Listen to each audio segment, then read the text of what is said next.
جب کوئی انسان روزہ رکھتا ہے تو کیسے پتا چلے گا کہ اس انسان کا روزہ قبول ہوا ہے یا نہیں؟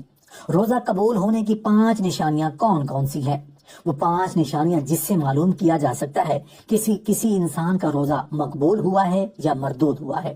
ذرا تصور کیجئے، ایک شخص سحری کے وقت بیدار ہوتا ہے، نیت کرتا ہے، بھوک اور پیاس کو برداشت کرتا ہے، دن بھر اپنے جذبات کو قابو میں رکھتا ہے، نیکیوں کی طرف لپکتا ہے اور افطار کے وقت خوشی سے دعا کے لیے ہاتھ اٹھا لیتا ہے۔ لیکن کیا یہ سب کچھ کافی ہے؟ کیا واقعی اللہ کے ہاں کامیاب ہوگا؟ کیا روزہ رکھنے کا مقصد صرف بھوک اور پیاس سہنا تھا، یا اس کے پیچھے کوئی اور راز بھی چھپا ہے؟ سب سے اہم سوال یہ ہے کہ کیسے معلوم ہو کہ اس کا روزہ اللہ کی بارگاہ میں قبول ہوا یا نہیں؟ کیا ہر وہ شخص جو روزہ رکھتا ہے وہ اللہ کی رحمت پا لیتا ہے، یا کچھ ایسے بھی ہیں جن کا روزہ صرف ظاہری مشقت بن کر رہ جاتا ہے؟ یہ وہ سوالات ہیں جو ہر مخلص بندے کے ذہن میں آتے ہیں۔ انسان دنیا میں کسی بھی کام کا نتیجہ دیکھنے کا عادی ہوتا ہے۔ اگر محنت کرتا ہے تو اس کی کامیابی کا کوئی نہ کوئی نشان ضرور نظر آتا ہے، لیکن عبادات کے معاملے میں کیا ایسا ممکن ہے؟ جی ہاں، اللہ کا نظام ایسا ہے کہ وہ اپنے بندوں کو اشاروں کے ذریعے ان کے عبادات کی قبولیت یا رد ہونے کی نشانیاں دکھاتا ہے۔ روزے کے معاملے میں بھی کچھ واضح علامتیں موجود ہیں جو بتاتی ہیں کہ کسی کا روزہ قبول ہو چکا ہے یا محض ایک رسم بن کر رہ گیا ہے۔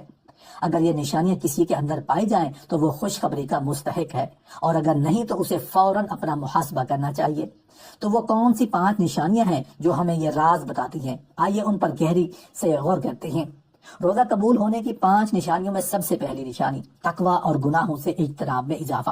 روزے کی بنیادی روح تقوی ہے، یعنی اللہ کا خوف اور نافرمانی سے بچنے کی کیفیت۔ اگر رمضان کے بعد انسان کے اندر حرام چیزوں سے دوری پیدا ہو جائے، حلال و حرام میں تمیز کا شعور بیدار ہو اور گناہوں سے پہلے کی نسبت زیادہ بچنے لگے، تو یہ روزے کی قبولیت کی ایک بڑی نشانی ہے۔ نبی کریم صلی اللہ علیہ وسلم نے فرمایا، جس نے جھوٹ بولنا اور اس پر عمل کرنا نہ چھوڑا تو اللہ کو اس کے کھانے پینے سے رکنے کی کوئی حاجت نہیں۔ اگر روزے کے بعد بھی کسی کے اعمال اور رویے میں بہتری نہ آئے تو اس کا مطلب یہ ہے کہ وہ صرف جسمانی مشقت میں مبتلا رہا، لیکن اس کا دل اور روح متاثر نہیں ہوئی۔ روزہ قبول ہونے کی 5 نشانیوں میں سے دوسری نشانی عبادات میں رغبت اور اخلاص۔ قبولیت روزہ کی ایک بڑی علامت یہ ہے کہ بندے کو عبادات میں مزید محبت ہو جائے۔ اگر رمضان میں قیام اللیل، تراویح، تہجد کا ذوق پیدا ہو اور رمضان کے بعد میں نوافل اور ذکر و اذکار کی عادت برقرار رہے تو یہ اس بات کا اشارہ ہے کہ اللہ نے اس کے روزے کو قبول کر لیا ہے۔ اخلاص کی پہچان یہ ہے کہ بندہ عبادت صرف اللہ کی رضا کے لیے کرے، نہ کہ دکھاوے یا عادتاً۔ جو شخص عبادات سے جڑ جائے وہ خوش نصیب ہے، اور جو رمضان کے بعد سستی کا شکار ہو جائے اسے اپنی حالت پر غور کرنا چاہیے۔ روزہ قبول ہونے کی 5 نشانیوں میں سے تیسری نشانی زبان، نظر اور دل کی پاکیزگی۔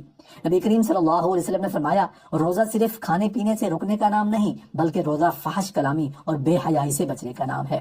اگر روزے کے بعد بھی انسان جھوٹ، غیبت، چغلی اور بد کلامی سے بچنے لگے، اس کی زبان شکر، ذکر اور نرمی کی عادی ہو جائے اور وہ دوسروں کے ساتھ حسن سلوک کرنے لگے، تو یہ اس بات کی علامت ہے کہ اس کا روزہ محض جسمانی بھوک پیاس نہیں تھا، بلکہ اس کی روحانی اصلاح بھی ہوئی۔ اسی طرح اگر نگاہوں میں پاکیزگی آ جائے، حرام چیزوں سے بچنے کا جذبہ بیدار ہو اور دل میں دوسروں کے لیے نفرت، حسد اور بغض کی بجائے محبت، ہمدردی اور خیر خواہی آ جائے تو یہ ایک بڑی نشانی ہے کہ روزہ قبول ہو چکا ہے۔ روزہ قبول ہونے کی 5 نشانیوں میں سے چوتھی نشانی دعا اور اللہ سے قربت میں اضافہ۔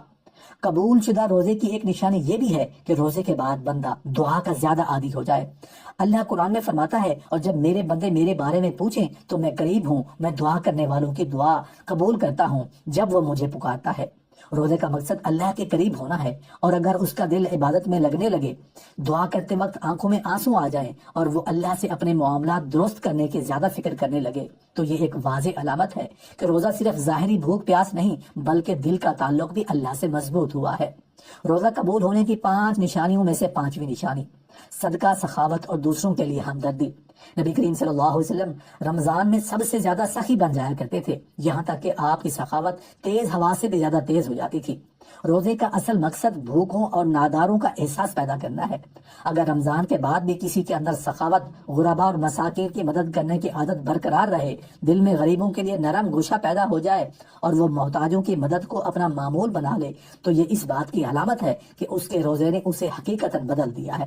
لیکن اگر کوئی شخص روزے کے بعد بھی سخت دل رہے، دوسروں کی مشکلات پر بے حس بنا رہے اور سخاوت کا جذبہ ختم ہو جائے تو یہ قبولیت کی علامت نہیں،